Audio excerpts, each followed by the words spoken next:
Hello, it's Tom Donald from the London Contemporary School of Piano in collaboration with Pianist Magazine. And today is the 5th video as part of this video series where we explore a whole wide range of contemporary ideas and understandings for playing piano music. Today is a very important topic. I'm going to talk about playing popular music, pop music, on the piano. This is something that can seem like a little bit of a dark art to so many students. And I'm going to ask you a question to start this tutorial today off with. Have you ever heard a song that you really like, or there's a pop song you really want to play, you got a burning desire to learn it, you go on the internet somewhere, or you buy the sheet music of it on the internet or in a music shop, and you buy the sheet music, you play what's written there, you're playing what's there, and it sounds absolutely nothing like the song? Now, this happens more times than you probably think. It happens all the time, and there's a very good reason for it.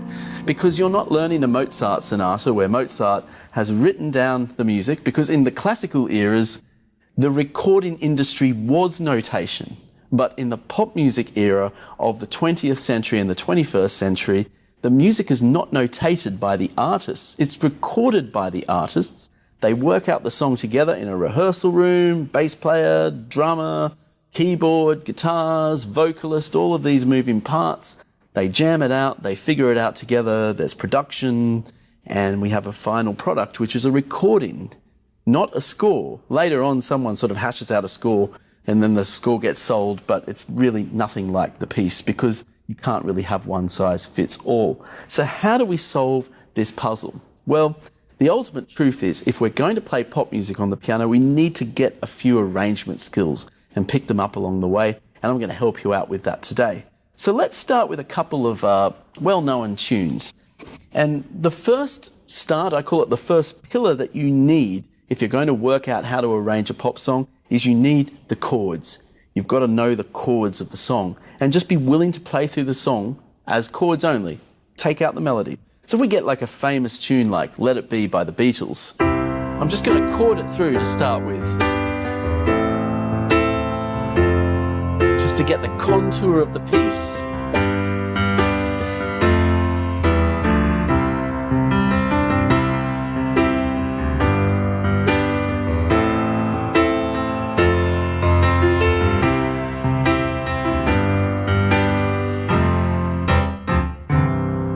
And what I'm trying to do, I'm not trying to imitate the recording and do exactly what Paul McCartney did on the day back when it was recorded. I know it was recorded on a Blüthner piano, which I'm playing on right now, but I'm not trying to replicate here, because when Paul McCartney plays it at a gig, he plays it totally different every time. He strums it on a guitar sometimes. So we've got to get these principles right first before we try starting to copy something.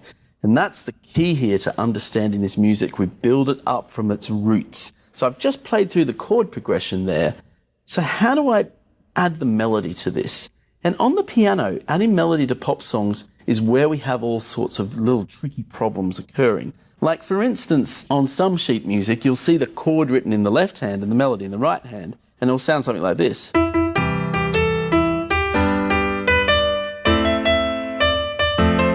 It's not very inspiring, right?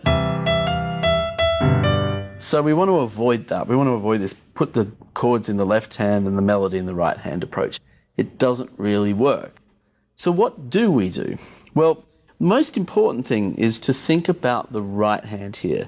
We actually want to integrate the chords and the melody together in the right hand. And this is sort of a cocktail pianist's trick. We go to the Ritz or somewhere, I don't know, where there's a cocktail pianist and they're playing all these songs, they're often using these types of techniques in their self-arrangement of the music. They're combining the chords and the melody in the right hand. So how do we do that? Well, we can do it two ways. We can find some sheet music that has just the melody and the chords written out. We call that a lead sheet with just chords and melody, like in the Jazz Fake book or the Real book. But what we actually want, we can also do it by ear using our knowledge of the chords. But what we want to do is be able to put the melody and chord together in the right hand. So I'm going to try and do that with Let It Be right now. And I get this sort of texture. Now, the notes in the melody aren't always exclusive to the chord. There's lots of passing notes, and I might need to use inversions to keep the melody on the top. But I'm getting that sort of texture. I'm integrating the two together.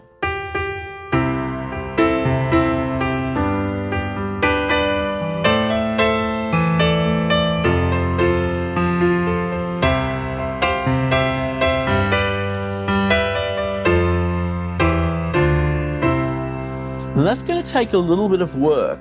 You might need to spend a bit of time working that out. Some pop songs are easier to figure out by ear than others because the notes of the chords are more synced in with the melody. Others, the melody's moving around a little bit more. Really depends on the character of the song.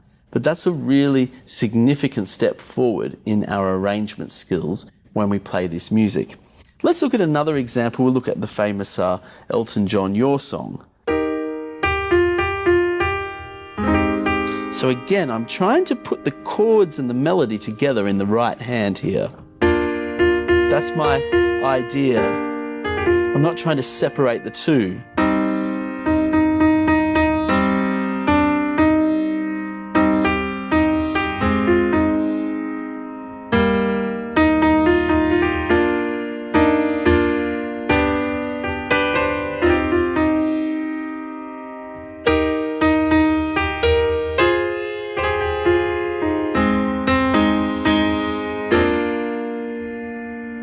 There I was using my ear mainly. I wasn't actually just thinking about the exactness of the vocals, because in popular music too, the vocal notes are often, they've been sliding of the notes. It's not entirely a clean rendering of the note like you would get on the piano. So I'm using some ornaments there as well. But I just want to live chord by chord here and see whereabouts, my investigation here is whereabouts inside the chord does the melody live, and build that connection between the two.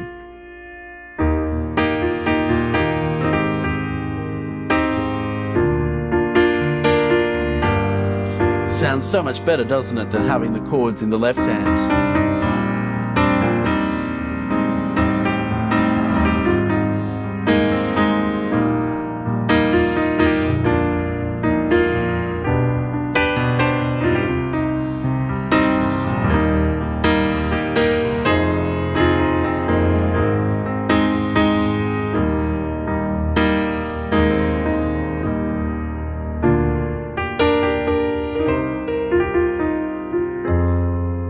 Now again, we want to start, again, the first process here is just starting out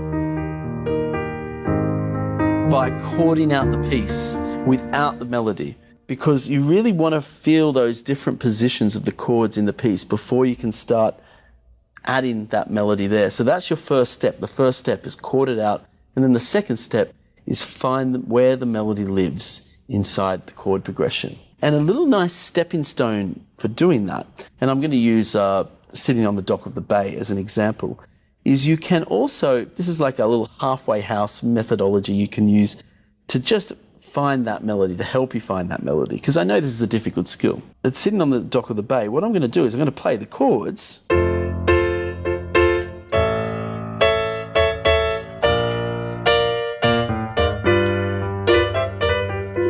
So we got the chords F major, A major, B flat major, G7. Rather than me looking for the melody inside the chord, I'm going to play the rhythm of the melody by just chording it out. And so this sort of helps me find the groove of the piece a little bit. So I'm going to play the rhythm of the melody with the chords. It would sound like this.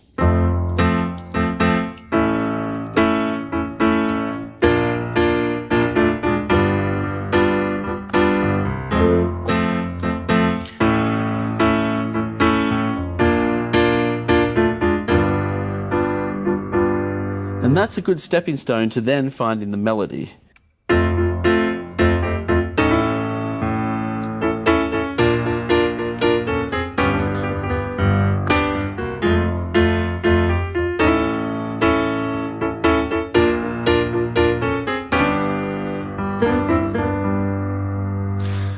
So that's a nice process to adapt to your arrangement skills there too. And again, arrangement is just this step-by-step process of building up a song. It's so much better than finding some dodgy sheet music of these songs where it doesn't really add up. And so what is it you need to find? You just need to find the chord progression of the song and perhaps a notation of the melody to assist you. But that's all the information you need to start building those songs.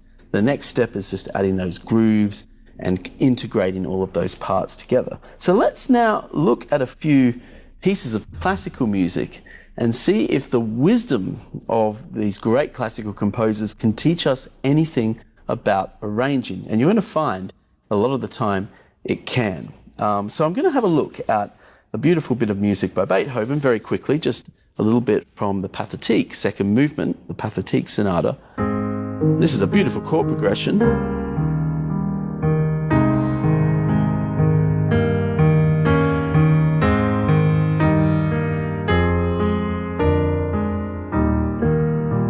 Now I'm just appropriating the chords a little bit right now, just to look at the inversions he's using and the rhythmic motion here.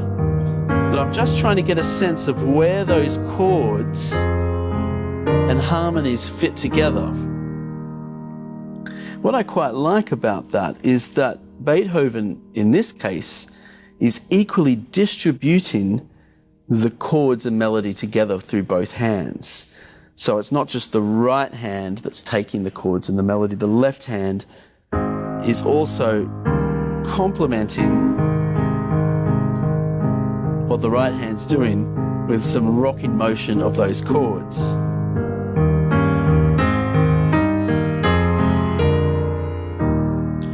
So can I apply that to a pop song?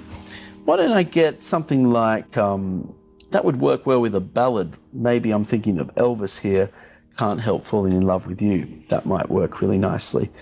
I'll play it in A flat major, the same key Beethoven wrote his second movement Pathetique. And let's see how that translates.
So this can often be a useful technique too, is to look at a score which has actually been natively composed for the piano, because again, that Elvis song was not composed for the piano. See, that's the big elephant in the room with pop music.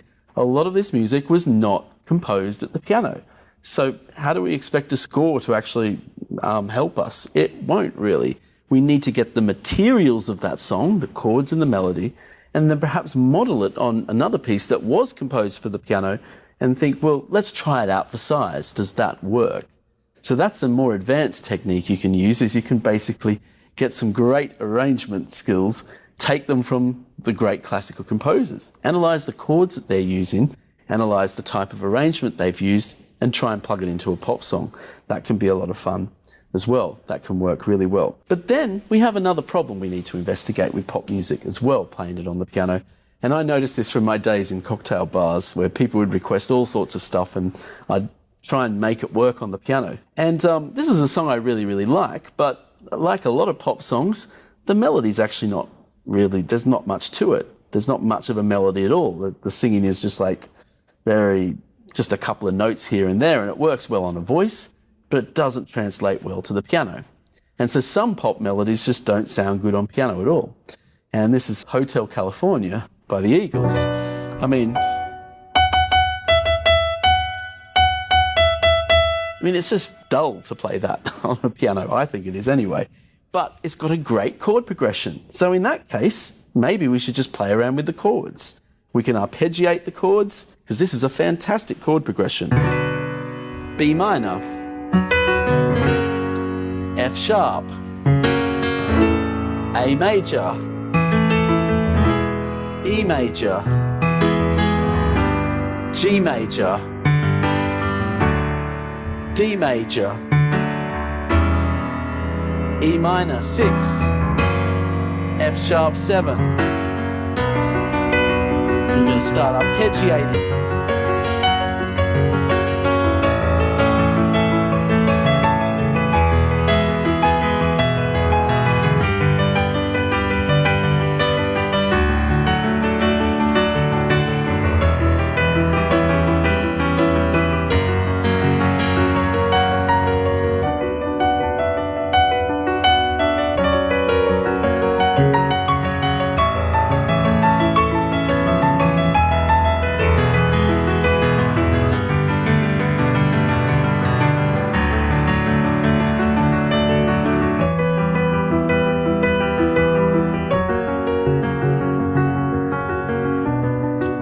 And that goes to show that some pop songs just work better on just a chord by chord basis when playing them on the piano.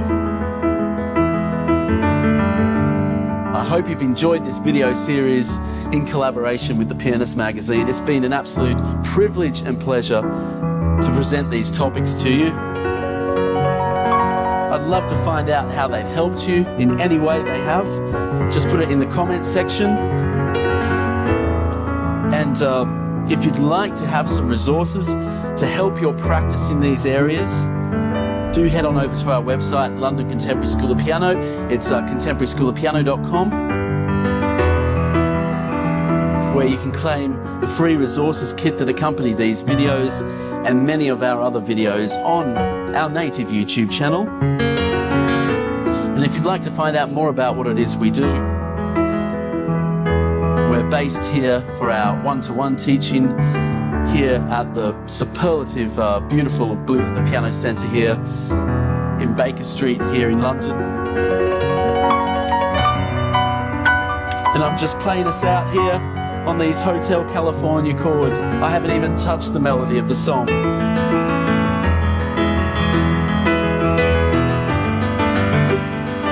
There's some songs it just works to take that approach.